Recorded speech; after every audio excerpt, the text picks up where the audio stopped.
আসসালামু আলাইকুম, আমার নাম Rashidul. Welcome to my Ramzan series. সুপ্রিয় দর্শক, রমজান মাস তো এসে গেল, আর কিছুদিন পর রমজান মাস স্টার্ট হবে। তাই আমি ভাবলাম একটা রমজান সিরিজ স্টার্ট করে দিই। এই সিরিজে আমি রমজানের কিছু ইম্পর্ট্যান্ট ইনফরমেশন শেয়ার করব। যদি আপনাদেরকে এই সিরিজটি ভালো লাগে, রমজানের ইনফরমেশন জানতে চান, তাহলে আমার চ্যানেলটিকে সাবস্ক্রাইব করে আমার পাশে থাকুন।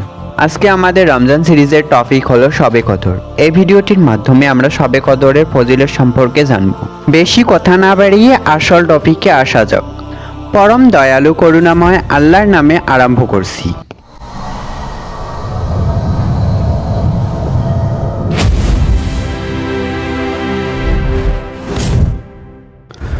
শবে কদর একটি মহান রাত্রি।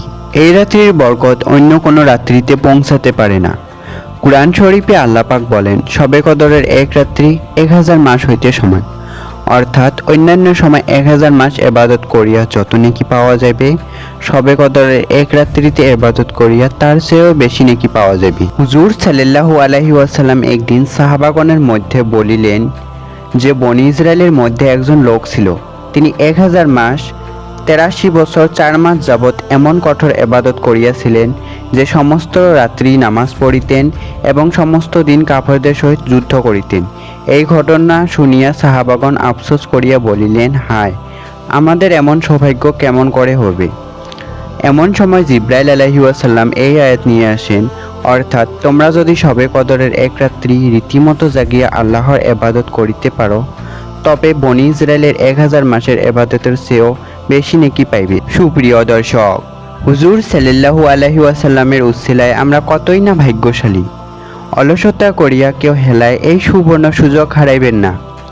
আমার নবী সাল্লাল্লাহু আলাইহি ওয়াসাল্লাম বলেন, যে হতভাগা এই রাত্রের ফজিলত ও বরকত হাসিল না করিবে, সে সমস্ত বরকত হইতে মাহরুম থাকিবে। এই রাত্রে যে কিছুমাত্র ইবাদত করে না, তার সে হতভাগার কেউ নেই।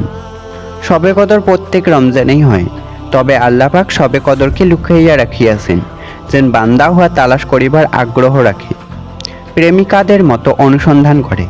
হুজুর সাল্লাল্লাহু আলাইহি ওয়াসাল্লাম বলেন, যে ব্যক্তি শবে কদরকে পাইবে, আল্লাহ পাক তার উপর দোজকের আগুন হারাম করিয়া দিবেন এবং তার সমস্ত অভাব পূর্ণ করিয়া দিবেন। আমরা রমজানের 21, 23, 25, 27 ও 29 তারিখের রাত্রির মধ্যে শবে কদরকে তালাশ করি। তবে অধিকাংশ আলেমগণ এবং আমাদের ইমাম আবু হানিফা বলেছেন, লাইলাতুল কদরের 9টি হরফ আছে এবং লাইলাতুল কদর শব্দটি সূরা কদরের মধ্যে 3 বার আসিয়াছে। সুতরাং 9 হরফকে 3 বার একত্র করিলে 3 9 27 হয়। ইহাতে ইঙ্গিত হয় যে অবশ্যই 27 তারিখের রাত্রিকেই শবে কদর বলা হয়। যখন শবে কদরের রাত আসে, তখন লক্ষ লক্ষ ফেরেশতা আসিয়া উহাদের সহিত মুসাফা করিতে থাকেন, যাহারা ওই রাতকে জিন্দা রাখেন। তাহাদের মুসাফা করার নিশানা এই যে, ওই সময় অন্তরে খুশি অনুভব হয় এবং চক্ষু হইতে অশ্রু পড়িতে থাকে এবং আল্লাহর দিকে মহব্বত খুব বেশি রকম হয়। ওই সময় দোয়া কবুল হইবার সময় বুঝিয়া লইবেন। জিব্রাইল আলাইহিস সালাম বলেন, ফজর হওয়া পর্যন্ত বান্দাগণ যে দোয়া প্রার্থনা করিতে থাকে, উহাদের সহিত ফেরেশতারা আমিন আমিন বলিতে থাকে এবং আল্লাহ পাক তাহাদের দিকে 70 বার দৃষ্টিপাত করেন এবং তাহাদের সমস্ত গুনাহ মাফ করিয়া দেন। তবে আল্লাহ পাক 4 প্রকার পাপীকে ক্ষমা করিবেন না।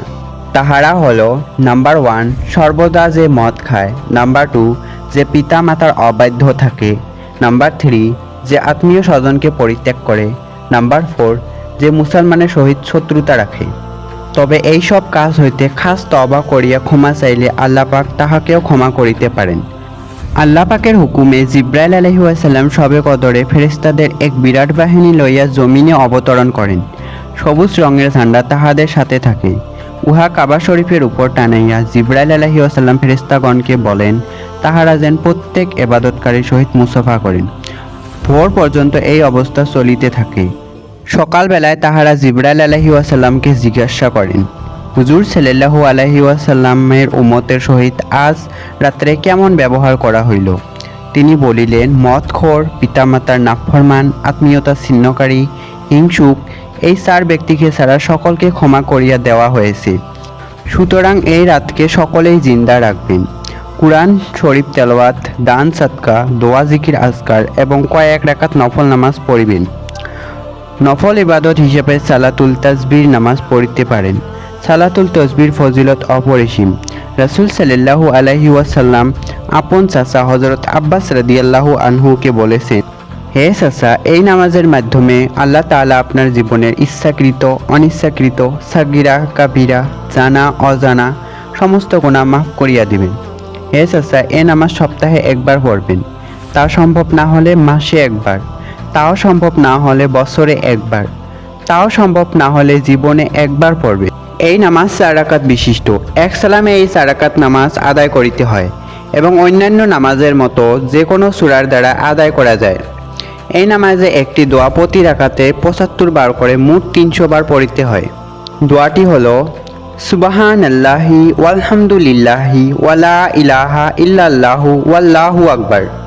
নিয়ত করে কেরাত পড়ার পর 15 বার পড়বে। রুকুতে গিয়ে রুকুর তাসবিহ পড়ার পর 10 বার, রুকু হতে দাঁড়িয়ে দাঁড়ানো অবস্থায় 10 বার, তারপর সিজদায় গিয়ে সিজদার তাসবিহ পড়ার পর 10 বার, সিজদা হতে মাথা উঠাইয়া বসা অবস্থায় 10 বার, তারপর দ্বিতীয় সিজদায় গিয়ে সিজদার তাসবিহ পড়ার পর 10 বার, সিজদা হতে মাথা উঠাইয়া বসিয়া 10 বার পড়িবে।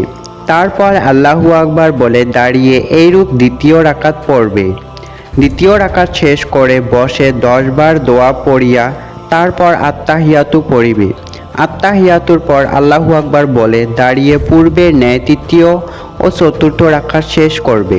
হযরত আয়েশা রাদিয়াল্লাহু আনহা একদিন হুজুর সাল্লাল্লাহু আলাইহি ওয়াসাল্লামকে প্রশ্ন করেন, ইয়া রাসূলুল্লাহ, আমি যদি সত্যিকারভাবে শবে কদর পাইয়া যাই তবে কি দোয়া পড়িব? হুজুর সাল্লাল্লাহু আলাইহি ওয়াসাল্লাম বলেন, এই দোয়া পড়িবে, আল্লাহুম্মা ইন্নাকা আফুউন তুহিব্বুল আফওয়া ফাফু আন্নি। শবে কদরের রাতে এই দোয়াটি বেশি বেশি পরিমাণে পড়া উচিত।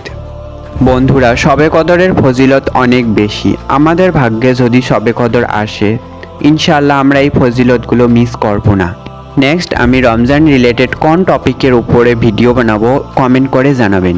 ভিডিওটি কেমন হয়েছে কমেন্ট করে জানাবেন। And I will see you next time. It's me Rashidul signing of.